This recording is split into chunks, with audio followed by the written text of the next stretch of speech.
So this book is actually talks about the case of a bonsai manager, which has been written by Mr. R Gopalakrishnan. This book is actually a journey of his 42 years of experience as a professional manager, right? Wherein he actually talked about that how a manager can or maybe a leader can build their perception just to avoid to make any mistakes just on the basis of the data and making a decision on that. This book is basically a summary of all that, right? In terms of how you can not only just get onto the data and the analysis, but also transition to become a better manager in terms of gaining the intuitions over the period of time. This book is basically talking about the 5 sections. You will find that initial few sections, he actually talked about these stories from his own, experience, which he gained over the last 42 years. The first section talks about the analysis and the intuition. So what is the analysis and what is the intuition? How it is different, how it is correlated with each other. In the second section, he also talked about that how a leader intuition works. He also says that it is a sort of a science which actually goes behind the intuition, right? It is not just somebody comes with his gut feel and say that one should do this and one should not do this, but it is about understanding the situation, understanding the circumstances, understanding what is happening around you from the nature, and then building in course of action around that. He also, given you a transition that how to build the intuition over the period of time. And intuition can be built in 3 ways. The first way he talked about through the experiences which you gained from various, relationships. He's very fond of nature, and then he tried to build some of those elements of nature and transition into the intuition. The section 4 also talks about the building intuitions through contemplations and reflections. This is again one of the very basic and important thing one needs to learn, that what you have done in your past, you need to reflect upon, understand what went right, what went wrong, and then build upon the future course of action. And lastly, it also talks about sensing and receiving beyond the obvious. So at times we know that something which is going to be happen, but he emphasizes on that it's not just what is going to be happen. You also need to know what is not going to be happen or what could have happened more, right? In that sense, and with the experience again, when you keep doing that, you will automatically get to know that what is something which is going to be happen if you do that and if you do not do that. As I said, that this book is basically talks about the intersection of 2 things, which is the nature part, and the other part is the management, right? So in various examples, he actually talked about that how nature actually helps manager to build the intuition, and how he can actually amalgamate those intuitions in his real life practices. There is one very beautiful story which he talked about in the book, which actually inspired me the last, which is about the antenna of a cave cricket. It says that the cricket, as it born from the birth to its death, knows about its predators.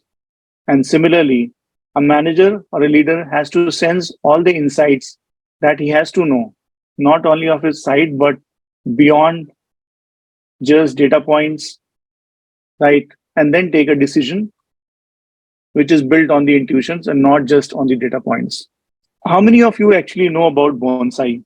So first and foremost, if you look at the nature, right? Nature doesn't create a bonsai. It is a human who actually creates a bonsai. Basically, a human who tape down the roots of the plant, which actually inhibit him to grow further, right? And that's how the bonsai gets created. So bonsai is basically a Japanese word, which is usually used over there to create an ornamental plant, right? But on the other side, on the contrary, if you look at the nature, it gives all sort of possibilities to a plant to grow to its full of his potential. And similarly, uh, I would say that for a manager also, it is all about that how you actually uh, take all those opportunities and possibilities around you and make yourself a better manager. Now, if you look at again, if a nature is actually giving you all sort of possibilities to grow, right? It is just one half of your mind. The other half is basically going to be built up basis the uh, I would say senses which you are getting from the surroundings, right? And those surroundings are actually going to help you to build the intuition. And if you amalgamate that intuition with the knowledge, you will become a much better manager. Again, this is a sort of some of the interesting stuff which I picked up from the book.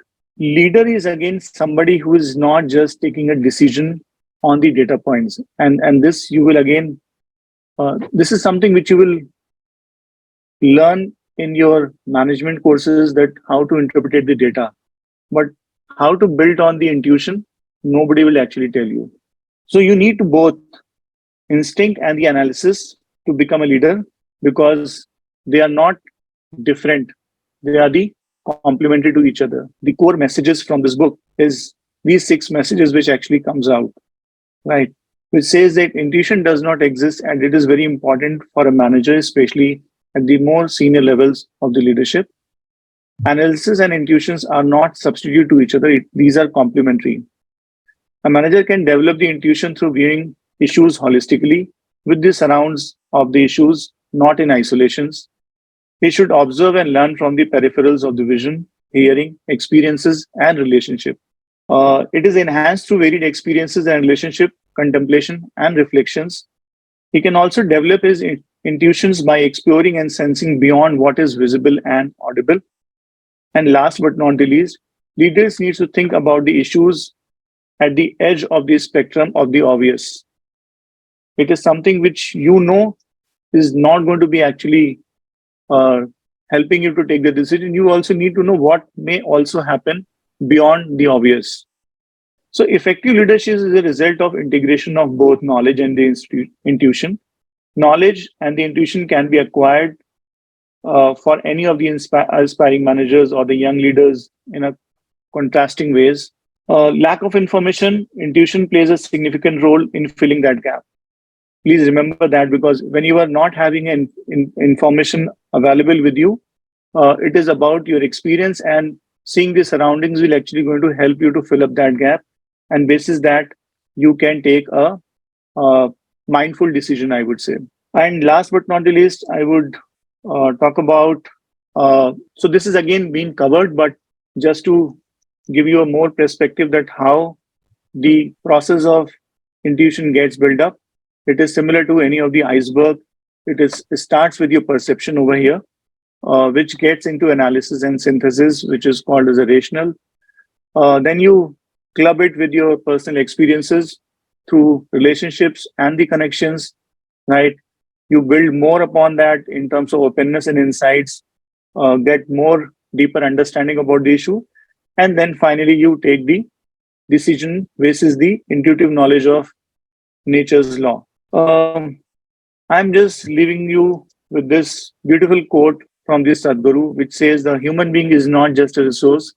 A human being is a bundle of possibilities, right? Being manager, what we usually, uh, tend to agree is that me being as a manager, I know everything, right? And you always keep on harping those issues on your subordinates most of the times, which actually does not allow him to grow to his fullest potential.